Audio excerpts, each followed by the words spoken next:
Welcome back into Tapped Out here on the BetQL network. And stealing the fight news all week long has been the PFL. So, well, who better to bring on than Sean O'Connell, the voice of the PFL, joins us on the BetQL network. The big news this week, obviously, Jake Paul is now part of the promotion. How did this go down? And is this something that just came about, or has this been in the works? Well, something this big has obviously been in the works for probably longer than even I knew about it. But got across the finish line very recently. And the big bosses at the PFL have teamed up with Jake Paul to hopefully create something really new and interesting in the world of mixed martial arts, which is what, the PFL is really all about: innovation in a space that I think still needs some innovative minds and some talents. And really excited to see what Jake can do to add value to our product at the PFL. Can you, Sean, can you give us an idea of like the brain trust, I guess, of why PFL is so unconventional? Like, I was down here in South Florida for Clarissa Shields' fight where she, you guys welcome an open door to boxers. You got, Wiz Khalifa owning the thing. You got CC Sabathia. You got all these athletes that are trying to like put the face around. Like they do go unconventional ways to get attention on the sport in a lot of good ways. Yeah, it's interesting because you just threw out a bunch of sports people as examples, and yet we call them, like, it's unconventional to have sports people involved in a sport. That's what has happened though in mixed martial arts. Is it's been monopolized for so long, and we're been at the whims of, like, all right, is this a real league over in the UFC? Is this the WWE? Is it entertainment? Is it sports?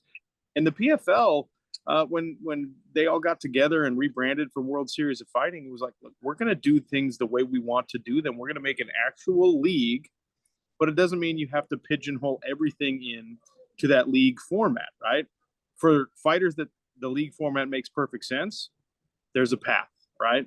For fighters who are more like Jake Paul, who are dipping their toe in the water and they already have a big following and they'd rather do a super fight, or they'd rather do kind of a pay-per-view situation, it makes sense. For fighters who have built themselves into a brand like Kayla Harrison and maybe have evolved to some level beyond the league format, a super fight division makes sense. So the PFL creating multiple verticals, doing the Challenger Series, doing PFL Europe, doing now a super fight division, while still staying true to the league format, is kind of the core of what we're going to keep doing year after year after year. Have a regular season, playoffs, and a championship, and have that be the foundation for everything this does. I mean, to me, it's why I like working for the company, because you have that consistency, you have that kind of proven methodology, and something that average sports fans can understand and they can get behind. But there's opportunities to participate in some of these other things. There's opportunities to grow the brand overseas. There's opportunities if you're someone who knows, like, look, I'm not going to get invited to the regular season yet because I'm still early in my career. That you can jump on with the Challenger Series or something like that. So there's a little something for everybody, from a fighter perspective, from a fan perspective. I like that. Talking with the voice of the PFL, Sean O'Connell, here on Tapped Out. You mentioned the brand. How much is the Jake Paul move for the brand? Obviously, he's got this huge social media following. How much do you think the move to bring him in isn't just, okay, maybe at some point this guy could become a good fighter and an advocate, but it's just going to get a bunch of eyeballs on us? I think, look, I mean, in the short term, it probably is very much about getting eyeballs on things that the PFL has already established. In the long term, you've got a guy who has proven a lot of doubters wrong, proven a lot of haters wrong, is still only 25 years old. Whether you love him or hate him, is very clearly dedicated to improving himself in the world of combat sports, takes his training pretty seriously, and is very, very savvy with all of his business moves. So I think in the short term, it makes sense on the exposure front. And in the long term, we will see, right? Because how many people have we gotten excited about in the world of combat sports because they're good looking, or because we saw them as a great boxer, or saw them as a great kickboxer, they were a national champion wrestler, they were an Olympian in something, and they come over to mixed martial arts and it just doesn't translate. That very easily could happen to Jake Paul, right? But he's willing to risk it. He's willing to step in against Nate Diaz, who's bona fide, who's proven time and time again. That's who he wants to fight. That's who this 25-year-old 0-0 kid wants to fight, is one of the baddest, most gangster fighters that has ever existed in this sport. It's a real offer. He's really willing to do it. So the rules are a little bit different when you're talking about Jake Paul.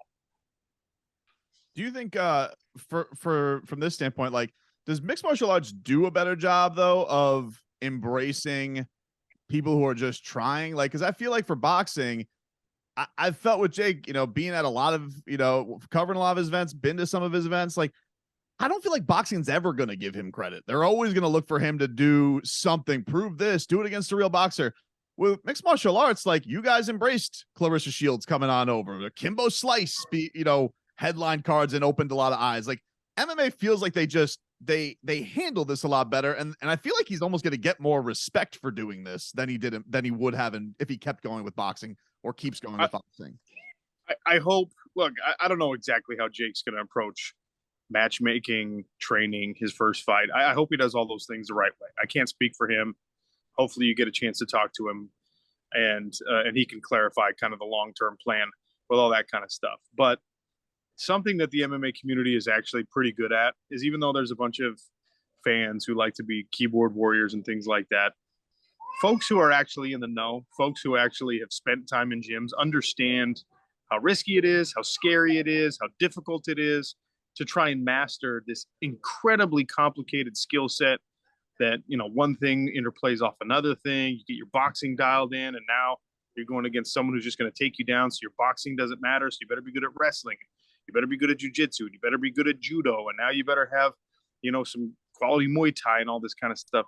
One thing that the MMA community is really good at is, even if you don't like somebody, even if you root against them and you don't like the way that they talk, you don't like the way that they brand themselves, for the most part, if you're willing to get inside of a cage and you're willing to risk that, the embarrassment that comes with losing, the difficulty of being exhausted and just, scared and all that kind of stuff, for the most part, the community actually gives you a little bit of a pass and said, you didn't win, it wasn't great, but we respect that you tried. And they probably do that more than boxing, because boxing is cluttered and sort of corrupted by like hundreds of years of purists and unwritten rules and all this stuff that truly doesn't translate or matter in combat sports anymore. But because of the tradition and because of the bygone era of boxing that we all wish the sport would return to, people can't just let it be what it is now, which is another form of entertainment. Sean O'Connell, the voice of the PFL, catching up with us here on Tapped Out, right here on the BetQL Network. Brendan Tobin, myself, Sean Levine, for a few more minutes. Sean, are you surprised with the rise of the PFL, how popular it's gotten so quick? And where do you think, I guess, you guys kind of are? Obviously, I think, even as the voice, you'd admit, not the UFC right now, but I don't think there's a huge gap, or maybe what people thought there was going to be. No, look, we are trending in the right direction. We're on the climb. Things keep getting better. Our fight roster gets better every single year. And look, that's hard for me to say because I was part of the first season, right? And I look at it now and I'm like, wow, yeah, the roster's better. When I'm not part of the roster's better than it used to be, right? Signing bigger names every year, getting better fights every year, getting better broadcast deals every year, better broadcast positions every year. In 2023, we're going to be on main ESPN again, double-digit times. You got PFL Europe launching, all this stuff. We are trending in the right direction. Things are going the way they're supposed to be going. I don't know how clear that is for the UFC, right? I don't know their behind the scenes. I don't know their numbers. I don't know all that kind of stuff. But have they leveled off? Have they started to decline? Are they starting to get, some of the unfortunate headlines that can hurt a league? Maybe. We are on the way up. And that is what matters for the PFL. I'm not surprised by it, because all the decision makers have had great short-term plans that facilitate the long-term plans. And the long-term plan is to build this thing into a monolith, to build this thing into a force to be reckoned with. And I'm really excited to be part of it, but not surprised by the success, because we're innovators and continue to push the limits and continue to provide a great outlet for people who want to improve their mixed martial arts careers.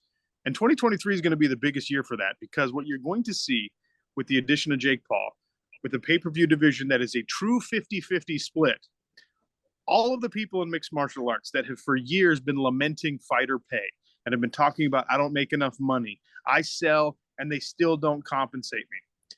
Why are you still working for the people who treat you that way then? Fight out your contract, come to the PFL, and if you sell like you think you do, you will get 50% of the revenue. They just made that announcement. It's a 50-50 split in the pay-per-views moving forward for fighters. If that's really who you are, as a brand, as a fighter, as a product that people want to watch on their television, why are you still crying and complaining about being underappreciated elsewhere? Come to a place where people appreciate you. That's why the PFL is in a good spot and will continue to move forward. Sean, one of the most stunning things this year was Kayla Harrison losing. How do you think she goes about this year? I know, speaking with her leading up to that, she was a little exhausted from the schedule, and it's a lot of pressure on her. She puts a lot of pressure on herself. How do you think she bounces back from her first loss? I don't know. I haven't had a chance to really sit down and speak with Kayla at length since that happened. I feel like we have a good rapport. I consider her a friend. I'm proud of everything she's done, including how she handled the loss. You're not truly a mixed martial arts fighter until you bounce back after a loss, in my opinion. Being a front runner, being someone who demolishes all of your opponents, being someone who's unchallenged, I never experienced that, but I'm sure it's great. I'm sure it's fun. I'm sure, in some ways it's easy. Obviously, putting yourself in those shoes is not easy, but when you compete and you dominate, that's great. But who are you when things don't go your way? That's something you have to find out as an athlete, as a fighter, as a competitor in any sport. Now we find that out about Kayla Harrison. And everything I know about Kayla, I think we're going to get a better version of her, a more enthusiastic version of her, a hungrier version of her. I think we probably have 4 more fights from her maximum in her career before she rides off into the sunset and focuses on being a mom and doing things that she wants to do with her foundation and all that kind of stuff. But the competitor that Kayla Harrison is, I think we get the best version of her next time out, whenever that is. Sean, before we get you out of here, I got to ask you this. A little bit of a swerve. You're a Utah guy. You kind of ventured into the Woj bomb territory this summer with the Rudy Gobert, Donovan Mitchell thing. Yeah. How was that going into kind of news breaking mode? And what have you made of all the drama and the fallout from that? Because that was juicy stuff that was out there that you put out there. That was there was the fallout from that was crazy. I have tweeted and posted many thousands of times as a member of the media / professional athlete and competitor myself at one point, and nothing got the reaction that got. Nothing came close to the reaction that got. And people were like, you're lying about this, you're not a real source. I'm like, look, I know that these conversations happen, whether you want to accept that or not, because I'm an MMA guy, not a basketball guy. That's fine. The fallout was hilarious. There were a lot of people, even though it took longer than I expected it to, and ultimately the whole thing blew up. Quinn Snyder no longer the coach, Rudy Gobert no longer in Utah, Donovan Mitchell no longer in Utah. So what I said was probably going to happen ended up happening. But it took a lot longer than people thought. So folks came back after the fact and was like, see, you were wrong about that. And I was like, oh, okay, was I though? But yeah, it's one of those things. I wouldn't want to be breaking news guy as a career. I respect the heck out of Schefter and Woj and all the people that do that. I'm glad that that's not me. That's not the lane that I stay in for the most part. If I ever get anything big, I'm going to drop the bomb. Whether you decide to believe me or not is all on you, but that was a wild experience. Well, we appreciate the time, Sean. Thanks so much for joining us. We appreciate it. We're looking forward to the season of PFL, man. This is it's an exciting year. It's fun going to your shows too, but looking forward to everything you guys got coming up. And that doesn't look like Utah behind you, so enjoy your vacation. Yeah, I'm in Mexico right now. Challenger Series begins on Fubo TV January 27th. We're down in Florida again, so hopefully I see you guys.